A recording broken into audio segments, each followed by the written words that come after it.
वर्षों से लगे हुए हैं, तो सबसे एक भाइयों जैसा संबंध है। किसी से भी कोई ऐसा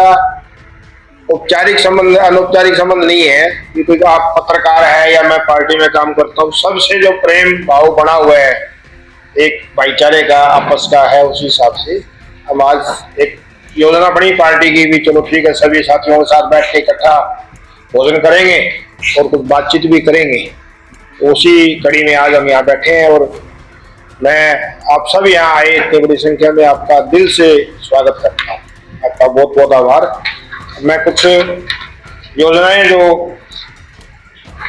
हमारी पार्टी की सरकार द्वारा,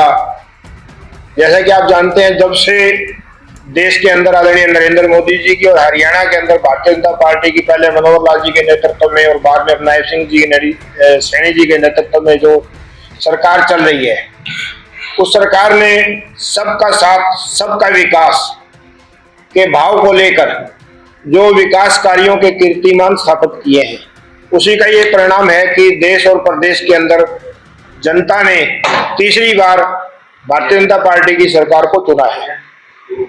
आइए भाई साहब जी, चलो जी। तीसरी बार सरकार को, हरियाणा एक ऐसा पहला राज्य है जहां पे 14 फसलों को एमएसपी दी जा रही है और सही मायने में जो हमारे किसान भाइयों की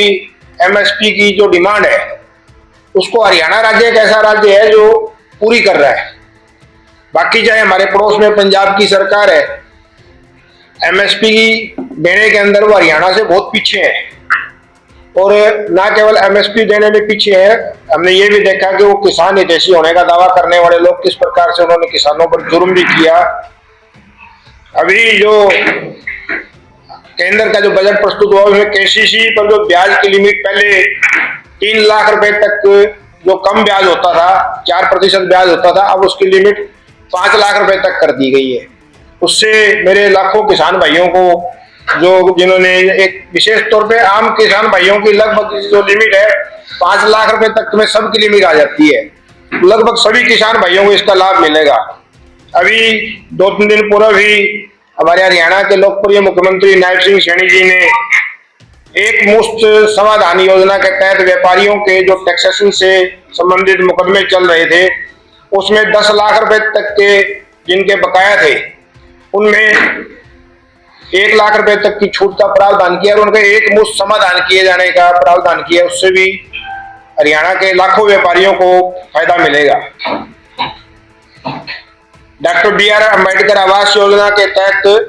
जो मकान जिनके हमारे गांव के, जिनमें 1,80,000 रुपए तक की आमदन कम है, शहरों में गाँवों में, उन सबको अपना मकान का नवीनीकरण के लिए 80,000 रुपए तक की मकान की मरम्मत हेतु दिए जाने का प्रावधान भी हरियाणा सरकार ने किया है। अभी पिछले दिनों केंद्र ने जो बजट प्रस्तुत किया उसमें 12 लाख रुपए तक की आय पर अब कोई टैक्स नहीं है। ये एक बड़ा फायदा आम लोगों को, देश की आम जनता को, जिनकी इनकम 12 लाख रुपए तक है, जिसमें सरकारी कर्मचारी भी शामिल है, और उनको 12 लाख रुपए तक की आय पर अब कोई टैक्स नहीं लगेगा। हरियाणा में इस बजट में प्रावधान किया गया है कि जो देशी गायें हैं उनको बढ़ावा देना, तो गौ को संवर्धन देना, तो किसानों को 30,000 रुपए तक की सब्सिडी दी जाएगी, जिससे देशी गायों को बढ़ावा मिलेगा। भी बताया गया है कि जो देशी गायें हैं, हमारी गायें तो हमारे यहाँ दूसरी नस्लों की उनकी भी होती है, लेकिन देशी गाय का जो दूध है वास्तव में उपयोगी वो दूध बताया गया है, जो पीले रंग का दूध देती है हमारी देशी गाय। जब कहते हैं उस गाय के, देशी गाय की जो सूचना होती है उसमें सोना होता है, उस प्रकार की गायों को बढ़ावा देने के लिए और गायों के संवर्धन हेतु 30,000 रुपए तक का सब्सिडी दी जाएगी। लखपति दीदी योजना के तहत 5 लाख महिलाओं को आर्थिक सहायता प्रदान की जा रही है और लाडो लक्ष्मी योजना के तहत आर्थिक रूप से कमजोर महिलाओं को 2100 रुपए प्रति मास दिए जाने का जो वायदा हमारा चुनावी बजट में था, उसे भी पूरा करने की दिशा में सरकार ने कदम बढ़ाया है। इसके अतिरिक्त बहुत सारी जो हमारी जन कल्याण योजना है, जैसे विधवा पेंशन योजना, विकलांगता पेंशन योजना, बच्चों को गंतव्य तक पहुंचाने की योजना, गैर स्कूलियों के विकलांग बच्चों को वित्तीय सहायता करना, बोनों के लिए भत्ता, पोस्ट मैट्रिक छात्रवृत्ति, विधवा पेंशन आदि योजनाएं जो हरियाणा सरकार द्वारा चलाई जा रही है, ये सब योजनाएं हरियाणा सरकार द्वारा जनता को जीवन स्तर ऊपर उठाने के लिए,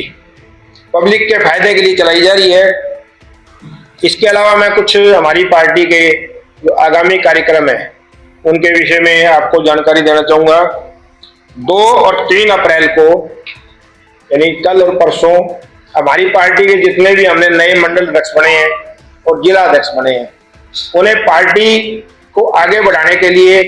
और जनता की सेवा के लिए किस प्रकार से आगे काम करना चाहिए, इस प्रकार का प्रशिक्षण देने के लिए पट्टी कल्याणा में समालखा में 2 दिन का प्रशिक्षण शिविर है। इसमें 12 के 12 हमारे मंडल अध्यक्ष जाएंगे फतेहाबाद जिला के, और जिला अध्यक्ष होने के नाते मैं भी वहां रहूंगा, और जो निवर्तमान जिला अध्यक्ष है वो भी हमारे रहेंगे वहां पे, और हमारे प्रभारी सुरेंद्र आर्य जी उसमें रहने वाले हैं यहाँ से। ऐसे लोगों को 2 दिवसीय रात को ये सब लोग वहीं रुकेंगे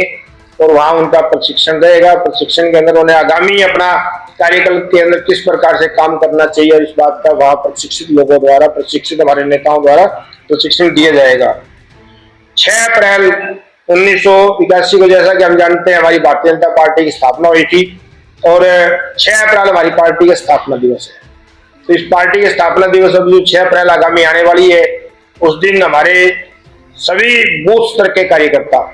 प्रत्येक बूथ पर कम से कम एक बूथ पर 50 घरों में पार्टी का ध्वज लहराने का लक्ष्य उन कार्यकर्ताओं के सामने है, और वो सभी कार्यकर्ता इस लक्ष्य को पूर्ण करने की ओर तैयारी में लगे हुए हैं। सभी कार्यकर्ता, मैं भी पिछले जब से मैं जिला में अध्यक्ष बना हूँ 17 मार्च के पश्चात से अब तक हमारी जिले के 12 मंडलों में से 8 मंडलों में मैं जा चुका हूँ।